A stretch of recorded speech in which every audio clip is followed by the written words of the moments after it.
Okay, welcome to another video in the series of the videos which I'm making specifically for Numeric Practicum course 2021-22. So the purpose of today's video is actually to talk about a little bit visualization. But before we do so, I would like to mention that you are complete, as we have also stated in the Aufgabenstellung, you are completely free to use any piece of software that you want to plot your final results. In this case, they will be the temperature distributions. And as I've seen also last week in the results of the students for the second milestone, all of the groups were using Microsoft Excel, which I can understand it. It is fine. Using Excel doesn't need too much effort to set it up. It generates acceptable graphs and so on. I can understand it. But this video is basically an opportunity for the people who are interested to take it a step further, basically. And another reason is basically that you are trying to write your code in C++, and maybe it is also a good practical opportunity for you to basically add this plotting part also in C++. So you don't need to use Microsoft Excel for that. And believe me, later also for your master's degree or for your PhD and so on, you need a more high quality and reliable visualization tool in terms of generating graphs, and also some other capabilities they usually they come with. And today I'm going to give you, I did a little bit research that to find some visualization toolkits so that you can use it and link it with your C++ program. And there was a long list. I made it really short, and I don't want to make also, I don't want to spend too much time on them, as always, because I want to keep these videos very short, because the shorter they are, the more useful for the students and the more chances that the students they will watch the videos until the end. So without further ado, let's open our browser and go for Gnuplot. So Gnuplot is free. You can use it as much as you want without paying for a license and so on. They have documentation in PDF format, in English, and probably this is also Chinese. They have tutorials and guides. They have even books. And they have also localized learning pages in a variety of languages, Czech, French, German. So if you feel more comfortable with German language, you can follow these materials also for Gnuplot. But you can also search for Gnuplot CPP, and then there is this question which shows basically by including this header file, you can start to write you can start to write Gnuplot also in your CPP source file. But there's, I mean, if you search more, I'm sure that maybe this video also helps. I don't know. But if you search more, for sure, you will find, let's say, even pieces of code which show you how to conduct such an operation.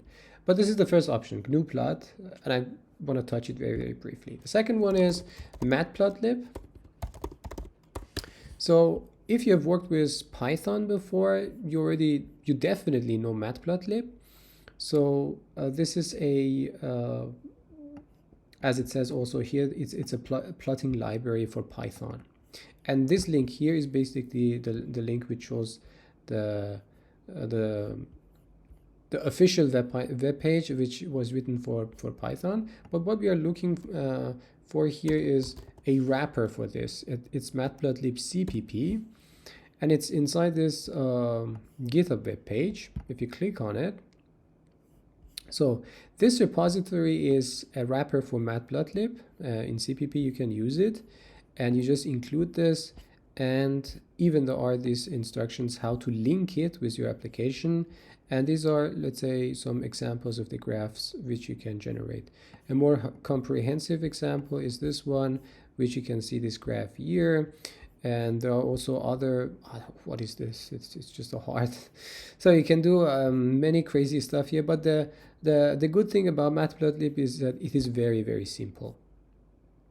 The setup is very simple and the usage is also very simple. Excuse me. You can see it is very similar also to the way that you use it in Python. So, and they have also comments or how you set the output image size and so on. Okay, so this is your second option. And by the way, I think I've talked about in a video that how you can clone a repository in your system and try to use it. So I don't want to spend time on it. If you haven't watched that video, please go watch and you will be fine. So we go to the next option very quickly. Next one is Dislin. Dislin is a, as it says here, it's a high-level plotting library developed by Helmut Michels at Max Planck Institute for Solar System Research. The bad thing is that it is you need a license, but for commercial use. And the good thing is that it is free for non-commercial use, as it says here. And they have also good amount of example. It's not very extensive, but it is good. It is pretty good. You can click on whatever example you want. For example, probably curves are the closest to what you want to also generate. And then you can pick your language also, and they come with a variety of languages. I mean, you can use it.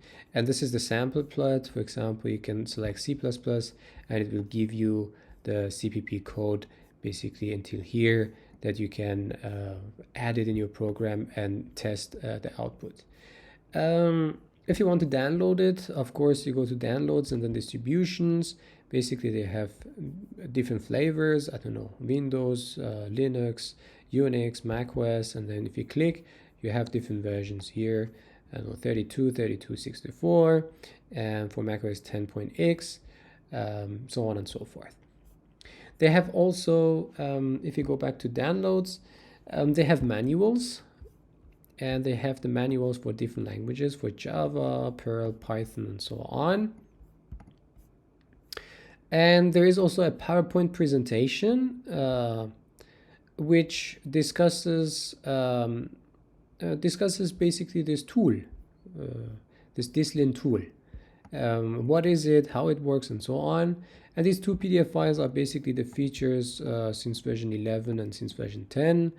And that's all. I think there's nothing left here. But this is a German-made tool, and it is commercial. But if you want to use it, and the prices are even here in euros and US dollars.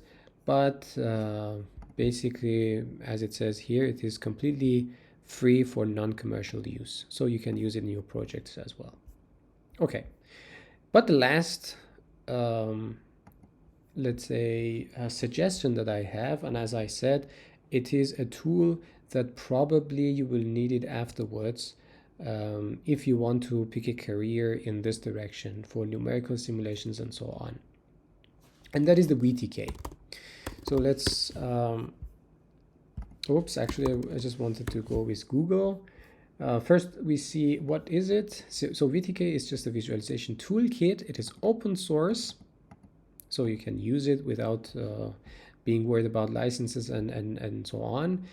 And the license is basically this 3-class BSD. But the thing is, it is very, very vast. You can use it for 3D computer graphics, for image processing, and scientific visualization. Okay, now we open it up. Okay, things to notice is that this project is really, really huge. It is really huge. If you go to, for example, overview, you can see what VTK basically is and what it is capable of doing. And you can see also the history of the development, the features that it has, and the licensing. And the participants also show that the project is pretty huge. Kitwe, Los Alamos National Laboratories, and Sandia National Laboratories, and so on. But if you want to use it, for sure, what is interesting for us is the download section. And you have the source code here. Basically, it's the latest version, the latest release. And by the way, there are also versions which you can clone from the Git source repository, but I don't suggest it for you. I don't think it would be a good option for you. Maybe it's better to use the release version. So this is the source file. You can click on it, and oh, by the way, they have SSH256. If you are not familiar, these are basically some hash files that when you, for example, I click on this to download this, and I will show you how this SSH256 works. So let's open this directory. So I've made a KIT example. So this file is downloaded. We go here, and in order to make sure that this file that we have downloaded is originating really from the server of this website, they have come up with this hash values. The algorithm is 256. So what you need to say is SHA sum minus a, and the algorithm is 256, and then you give the name of the file. And when you click enter, it will give you the hash. And you need to check before installing or extracting this file, you need to check whether this hash values are identical to these ones. So we go for the final numbers, E96 or C96. This is basically the final number ones. And 8FED, yeah. You can check it yourself at home. So okay, let's also remove it because I've already downloaded this one. I don't need it again. So you have the source file. There are some additional libraries which also you don't need. It's not mandatory, so mpeg2 and ffmpeg. But basically, in order to compile this one, you get the source from here. But again, you go to Google, you say VTK compilation from source. You just search for this. And there is a wiki page for that. Configure and build of VTK. Yeah, very simple. You go down here. There are some prerequisites. You basically need CMake. You need CMake. So what is CMake? We search for it, CMake. Okay, CMake is a cross-platform open source software for build automation, testing, packaging, and so on. You click on this. This is also part of the kitware package. If you have noticed here, we have also the same sign here. So it is also part of the kitware project. And basically what you're interested in is the download section. You go down, the latest release is 322.1. You have two options. You can either, depending on your operating system, you can either download one of these two files or you can take binary distributions. Binary distributions, you just, let's say, unzip the files and then you can use them right away. And by the way, they have also these cryptographic hashes. You can, for example, I downloaded also to show it to you. So if I open it up, basically for each of those download files for different versions, you have these hash files. You can check it whether they are actually the right ones or not. Okay, so I delete also this one. Okay, after you have downloaded and let's say installed CMake, then if you go to your terminal and say CMake -- version, I already did so. And so this is the latest version of CMake, which I've installed, right? Then you are able to compile VTK as well. So this is, by the way, how you can use the binaries for the CMake if you are using macOS or any Unix-like operating system, or if you are using Windows on the right-hand side.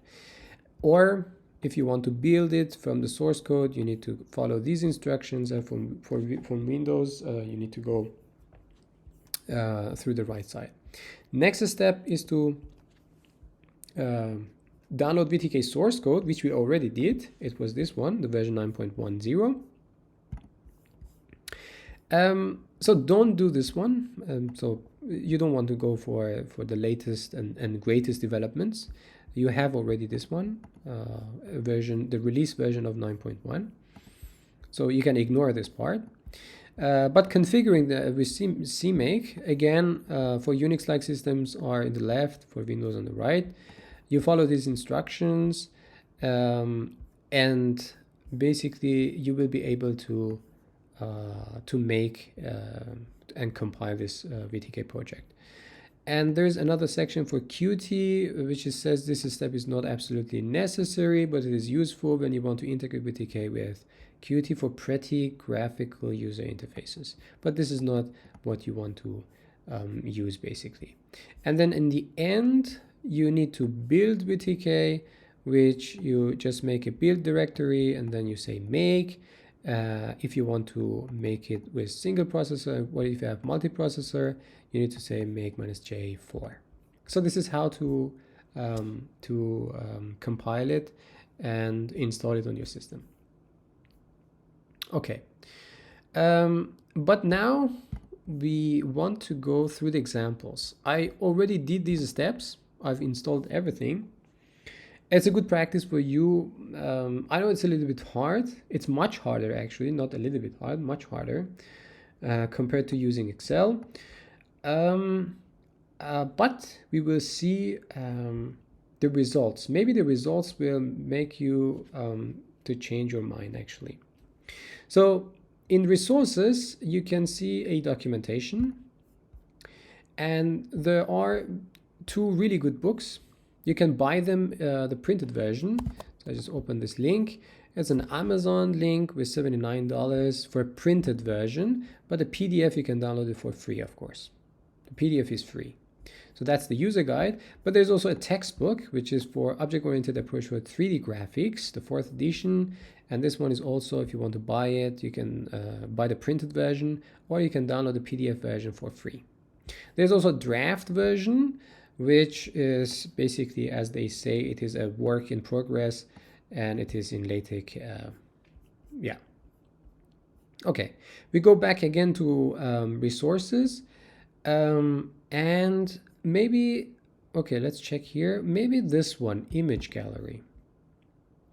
So take a look at the results that VTK is capable of doing. So these are all generated by VTK.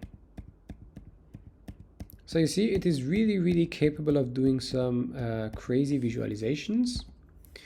And I think there are also some, yeah, so some webinars, I guess. Whoops, we said videos. Oh, maybe it's in the next section. Yeah, in video section. So there are some release webinars and so on. You can also watch them. But what is important is to go to resources and examples. Okay, we're gonna go through these together. Okay, I don't know why it's not working. Okay,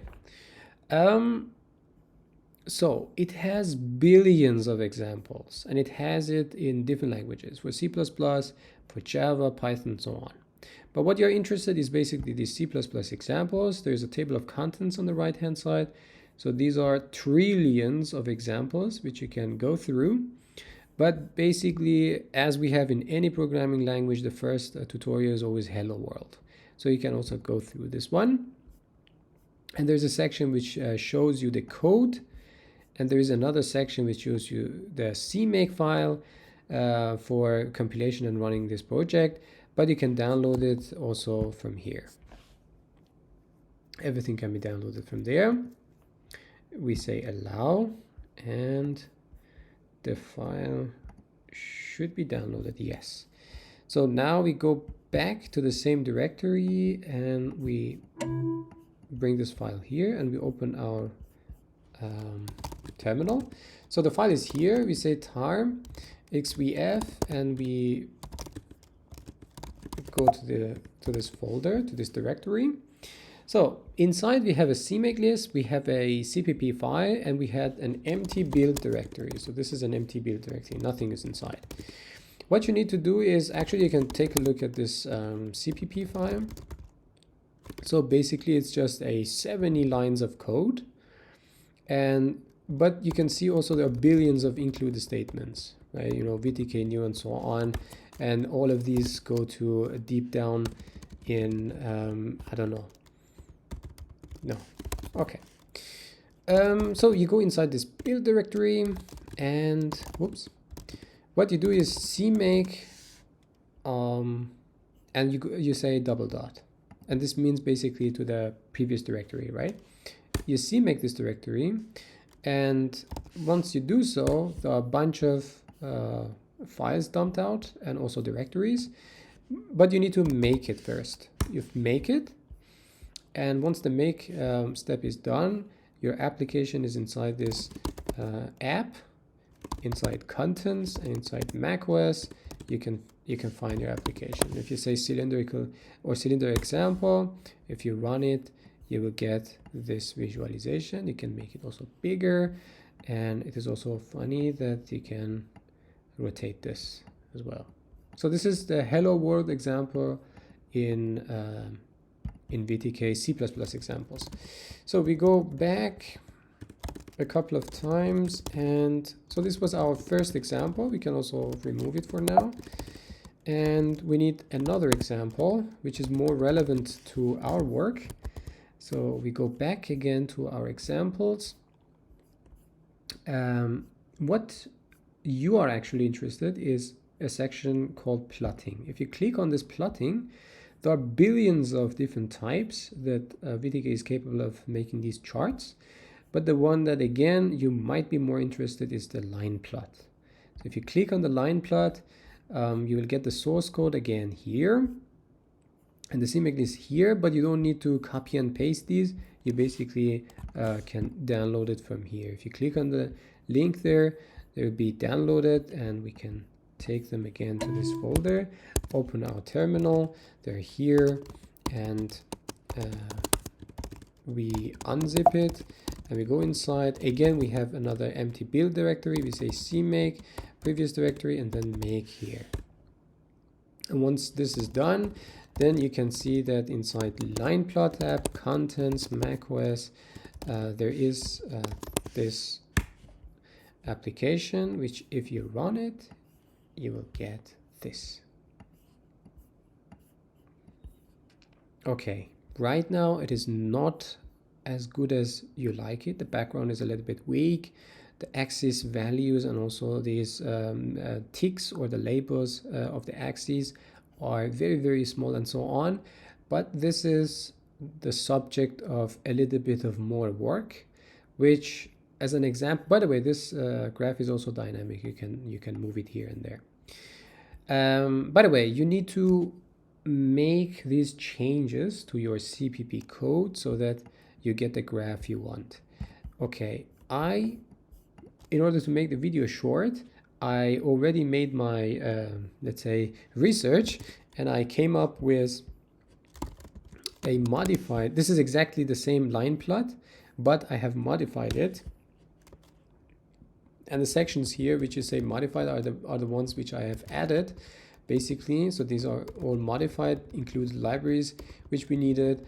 And then if you go, and there is a method also, write image, if I'm not mistaken. Yes, here basically you have the option to give a render view and also a file name, and you can write out the output of the image. Sorry, you can write out the image as a file, and there are billions of formats supported here. We can take a look at them, like BMP or JPG or PNM, PS, PostScript, even TIFF, and so on. So this is the modified version, and I also changed, let me show you also here, I also changed the size of the lines. So this is set width, and I changed also the size of the font for the axes, for the bottom one, which is the x-axis, for the left one, which is the y-axis, and the tick sizes or the label sizes, I have also set them here. Okay, we can also take a look at the okay, by the way, I also made a bash script. This is not rocket science, it's very simple. So each time you need to basically clean your build directory. So it just removes the directory, generates a new directory, goes inside, and the same process that we were doing by hand, it's in a script. It does the cmake and it does the make. So this is the the run.sh, and there is also an app run, which is nothing but running the final binary file. Okay, so if I say now run, it should generate a build directory, cmake, and then yeah, all the stories. Okay, and now if I say app run, now I should run my binary file, and you can see now it looks much nicer. The background is now white, curves are red and green, the axis sizes are bigger, the ticks are also bigger. And one thing which is also nice is that if I close this one, here you will get an output.png, which if I open this directory, you can see that this is basically a very high quality image, which, I mean, despite the graphs, if you zoom in, but this is the PNG format, right? If you use other formats like the ones which they work with vector graphics and so on, like, I don't know, EPS format or PDF format, then if you zoom into your graphs, then the quality does not decrease.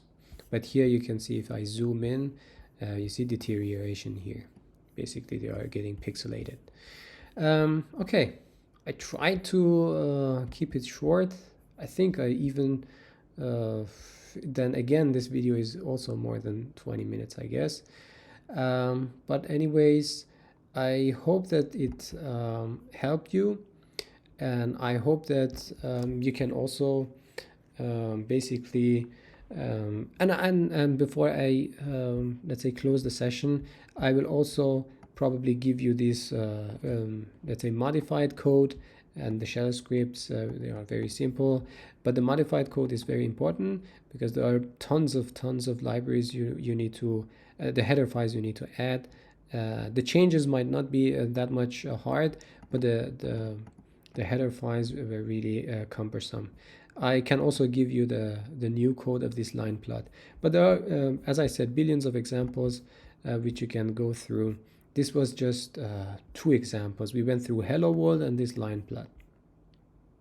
But anyways, I wanted to keep it short. Stay safe and have fun.